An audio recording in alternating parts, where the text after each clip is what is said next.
Assalamualaikum warahmatullahi wabarakatuh. Halo semuanya, jadi di sini kami akan menampilkan sebuah video podcast di mana kami akan bercerita nih tentang cerita-cerita sejarah di masa lampau dari zaman sebelum kemerdekaan hingga setelah kemerdekaan. Oke, sebelum itu izinin kami untuk memperkenalkan diri terlebih dahulu. Perkenalkan, nama saya Ahmad Badar Al-Syafiqi. Perkenalkan, nama saya Sekar Hanum. Perkenalkan, nama saya Ririn. Perkenalkan, nama saya Raja Indriani. Perkenalkan, nama saya Mas Cindy Wansari. Perkenalkan, nama saya Farah Madani. Perkenalkan, nama saya Dinda Saira. Oke, enjoy watching.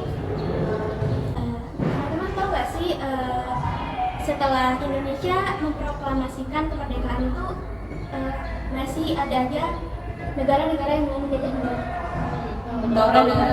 Terus tuh kayak pertempuran terjadi di mana-mana, chaos banget kan. Iya. Nah, di sini aku mau ngebahas tentang pertempuran Surabaya. Setelah Indonesia memproklamasikan kemerdekaan, rakyat Indonesia pasti gembira ya kan? Iya lah, Terus pastinya. tuh semangat banget kan, kayak merdeka. Setelah dijajah Atas bertahun-tahun kan kemerdekaan. Terutama tuh di wilayah Surabaya tuh mereka kayak semangat banget buat ngerayain kemerdekaan. Selang 2 hari rakyat Indonesia ini memproklamasikan kemerdekaan di tanggal 19 Agustus tahun 1945. Kepresidenan Surabaya mengangkat R.M. Sumiryo sebagai Gubernur Jawa Timur dan R. Sudirman sebagai Kepala Residen.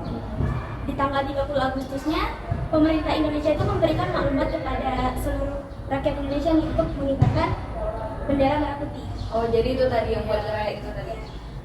Dan itu dimulai dari tanggal 1 September tahun 1945. Keesokan harinya di tanggal 2 September itu Badan Keamanan Rakyat atau BKR di wilayah Surabaya itu dibentuk dan dikepalai oleh Mustopo. Perintah tentang Indonesia Merdeka ini kan udah tersebar nih. Iya. Pertama, Belanda udah mendengar juga kan tentang Indonesia ini.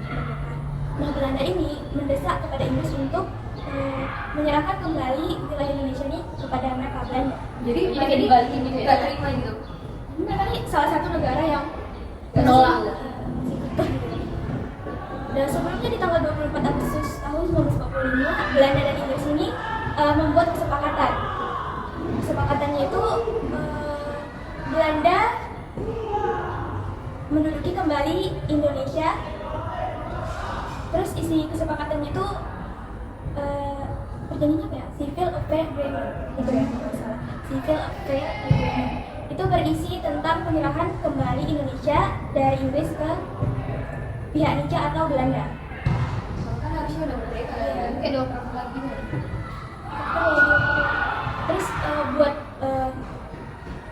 memberhasilkan rencana mereka nih, si pihak pasukan Rapi memerintahkan ke pihak AFNI untuk segera berlalu ke Indonesia. Di lain sisi, orang-orang yang mendengar ada kesepakatan Civil Affair Agreement di tanggal 18 September tahun 1945 di malam hari, orang-orang Belanda yang dipimpin oleh Mr. Blokland mengibarkan bendera di atas markas Belanda. Tepatnya itu di Hotel Yamato, atau orang kita ini bilang Hotel Orange. Jadi itu betul-betul di atasnya gitu ya, puncaknya. Kayak zaman dulu kan hotel-hotel kuno tuh tau nggak? Oh iya. Terus pemuda Surabaya ini mendengar kan mereka udah mengibarkan bendera Belanda. Mereka ini nggak terima karena pemuda Surabaya ini menganggap Belanda ini udah mengkhianati kedaulatan Indonesia. Nah, di keesokan harinya para pemuda ini segera mengerubungi Hotel Yamato itu, meminta kepada Belanda untuk menurunkan bendera yang mereka kibarkan itu, bendera Belanda. Tapi permintaan itu nggak diindahkan. Kayak nggak dipeduliin amat gitu ya? Nggak dipeduliin sama sekali. Terus jadinya pertempuran itu nggak bisa dihindarkan. Jadi mereka namanya? Ya, punya paham. Terus di kesempatan itu juga para pemuda Surabaya ini naik ke atas apa ya? Ke atas hotel itu buat robek bendera Belanda. Ya. Sehingga menyisakan bendera merah putih kita sekarang. Oh, Tapi birunya gitu. Iya. Itu solusinya bendera merah putih dari perobekan itu. Iya. Soalnya bijak. Nah, disitulah yang menjadi penyebab latar belakang yang memilikinya pertempuran Surabaya. Terus, menurut kalian di pertempuran ini siapa sih yang menang? Indonesia. Belanda mungkin. Ya itu kalau misalnya kita melihat dari korbannya ya. Korbannya itu buat pasukan Indonesia dulu ya. 6.000 orang Indonesia yang meninggal, hilang, luka-luka. Hilang. 6.000 enggak tuh? Hilang, meninggal, luka-luka. Itu tiga kategori itu masuk dalam kategori itu. Kurang lebih ya. Itu hilang diculik atau gimana? Sulit gak sih kayak mereka sembunyiin. Iya sih, biasanya Bisa, gitu sih. bisa jadi juga kayak dibunuh terus dibuang gitu nggak sih? Jadi itu nggak diketahui. Serem juga ya. Nah terus kalau Belanda ini cuman 367 kurang lebih ya. Jauh banget perbandingannya. Pasukan 6.300. Satu kali lipat. Berarti Indonesia lebih ini kan, lebih Iya banyak sih. yang memakan korban jiwa. Terus untuk tokoh-tokohnya ini ada Bung Tomo, dia yang menyampaikan orasinya untuk semangat pemuda Surabaya semakin menumbuhkan untuk mencapai apa namanya? Kemerdekaan. Iya, untuk Belanda ini nggak menjadi kita lagi. Terus ada Raden Suryo, KH Hashim Asyari, HR Muhammad Mangunkusumo, Maijen Mustopo, Maijen Supono, dan Abdul Wahab Saleh. Untuk tokoh Belanda itu ada Jenderal Awes Maladi, dan setelah Jenderal Awes Maladi ini tewas digantikan oleh Robert Mansa. Tewasnya Jenderal Awes Maladi ini dikarenakan ada di suatu hari Soekarno, Hatta, sama siapa ya? Ada gitu satu lagi, terus sama dari pihak Belanda ada Jenderal Awes Maladi ini. Jadi berempat tuh mereka. Ya, habis apa namanya perundingan gitu. Habis perundingan, setelah pulang dari perundingan, Jenderal Awes Maladi ini kayak sendiri gitu pulang naik mobil. Di perjalanan itu nggak tahu tiba-tiba aja ada granat yang jatuh, terus mobilnya itu hancur dan jenderal ini meninggal tewas. Itu dilempar atau gimana? Itu dia nggak tahu gimana. Kayak tiba-tiba gitu loh. Tiba-tiba udah ada gaji panjang sih kayaknya itu. Kayak salah sasaran. Iya. Terus Itu udah tahu tuh siapa yang pelakunya. sampai sekarang ya belum diketahui orang Indonesia atau orang Indonesia. Dan itu juga yang menjadikan alibi orang Inggris untuk menganu kita lagi. Iya, kita terus. Nah, penyelesaiannya itu mereka ada dua nih yang ketahui, negosiasi dan menjadikan senjata. Dan yang kedua lagi, penarikan pasukan. Pasukan Inggris dan Belanda ini mulai menarik diri dari Surabaya dan daerah sekitarnya setelah adanya gencatan senjata dan kesepakatan lebih lanjut. Itu cara pandang saya. Tapi itu berhasil kan? Pokoknya sih. Gencatan senjata. Nggak tahu. Oh, gencatan senjata ini itu nggak sih?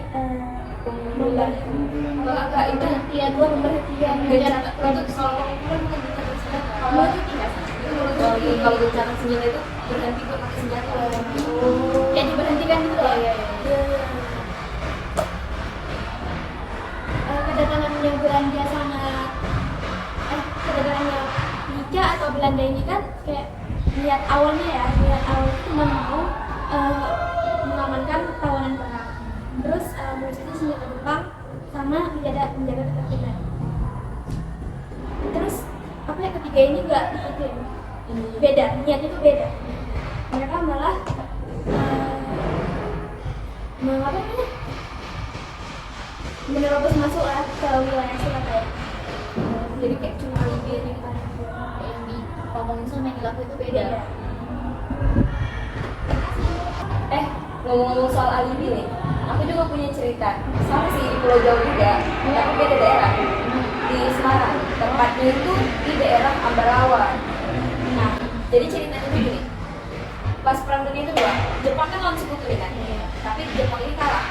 Nah, Indonesia ini kan bekas jajahan Jepang. Karena kekalahan Jepang pada Perang Dunia Kedua itu, jadinya sekutu ini tertarik buat menguasai Indonesia. Ya bekas jajahannya si Jepang tadi, dia kayak pengen juga nih punya wilayah kekuasaan, menambah wilayah kekuasaannya itu. Nah, jadi pas tanggal 20 Oktober tahun 1945 itu tuh sekutu sama Nica lagi ya. Sekutu sama Nica itu datang kembali ke Indonesia. Awalnya warga Indonesia ini positif thinking tau. Mereka tuh kayak, wah datang nih gitu kan. Bahagia ya. Tahu nggak sih kenapa mereka bahagia gitu? Karena mereka pakai alibi. Apa itu alibi? Alibinya sama ya, ngomongin tentang alibi tadi. Mereka tuh alibinya mereka bilang kok ke warga Indonesia kalau mereka datang itu ingin ngebebasin para tawanan Jepang. Terus gue udah ngurus tawanan perang itu aja. Warga Indonesia nggak ada apa-apa. Tidak diapa-apain, tapi ternyata enggak. Dia bohong tuh ini. Nah, aslinya mereka itu pengen nunjukin senjata tentara Jepang yang bekas-bekas jajahan kemarin. Terus juga mereka mau kembaliin kekuasaan Belanda. Pastinya gitu. Tapi mereka pakai alibi. Padahal warga Indonesia itu udah ngerespon baik loh, udah kayak nyambut datang mereka udah welcome banget. Itu sakit banget sih, dia kayak dirianan ya jasanya. Terus tanggal 26 Oktober tahun 1945 di sini nih puncaknya.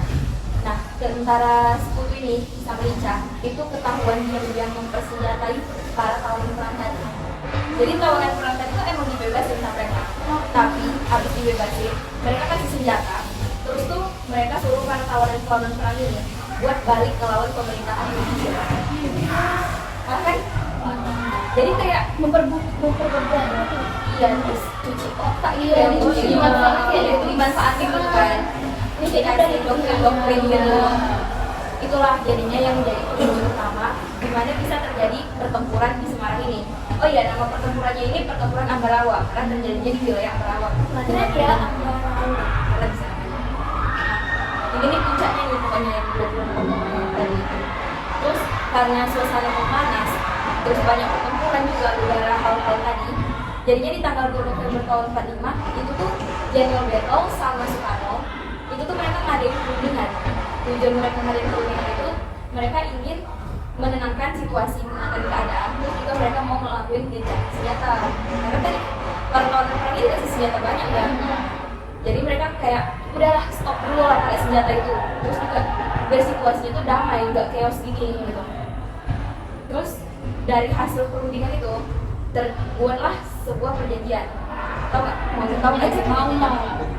Jadi yang pertama, isi perjanjiannya itu pihak Inggris boleh menempati pasukan di Magelang. Terus juga yang kedua, jalan raya Magelang ke Ambarawa dibuka untuk umum. Jadi siapapun boleh lewat di sana. Terus yang ketiga, Inggris tidak mengetahui aktivitas Nica.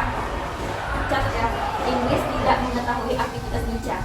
Jadi Nica mau ngapain aja ya udah, gak bakal ada yang tahu. Jadi mereka makin bebas di sini. Nah, karena perjanjian itu, sekutu itu malah memanfaatkan perjanjian itu buat pergi bolak-balik ke Magelang. Di sini nih mereka bukannya malah gimana ya, bukannya malah tempati janji gitu kan? Dan kayak iya malah dimanfaatin. Terus mereka bolak-balik ke Magelang sini, mereka buat nambah senjata dan juga nambah pasukan. Jadi mereka dari orang lagi, terus mereka nyari-nyari senjata lagi di Magelang. Bisa enak mereka. Iya, karena posisinya kan Inggris gak ada tahu-menahu aktivitas mereka kan.